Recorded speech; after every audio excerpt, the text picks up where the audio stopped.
Con optimismo, el congresista del Distrito 2, Manix Dalipe, que podía realizar el transferido del aeropuerto local, incluido el Edwin Andrews Air Base para la Mercedes, dentro del término del presidente Rodrigo Duterte. Según Dalipe, regularmente él también follow-up con el presidente y promete, según el presidente, que hay ACL con durante su término. No, every time ta conversa kita con President Duterte, taasi kita el representación y tapikurat kita con el pirmi ase acorda about el construction del nuevo airport.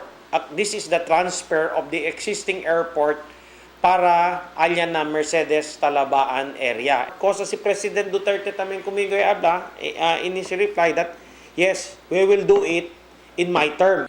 Según Dalipe, alievaya también él con plano na Mindanao Development Authority. Tamandea también según el NEDA con el Departamento de Transportación para preparar con el feasibility study del plano para transferir con el aeropuerto local. Chenya 9 feasibility study acerca con plano más de antes pa. Pero según Dalipe, diferente aura feasibility study siendo incluido ya aquí el IAB.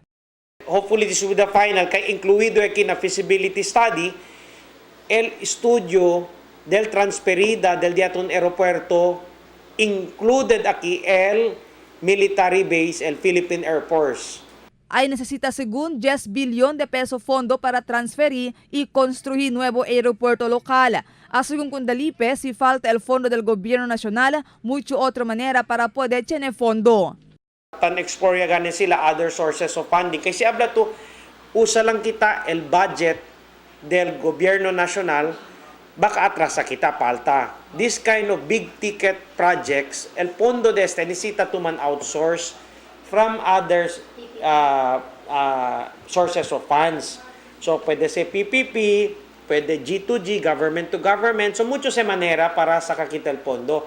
Mientras tanto, y habla si Dalipe que soporta él con el movimiento del congresista del Distrito 1, Celso Lobregat, para componer con el facilidad. Según Dalipe, debe lang compone con el facilidad mientras hindi pa con puede transferir. Marifita Mayo, Dateline Zamboanga.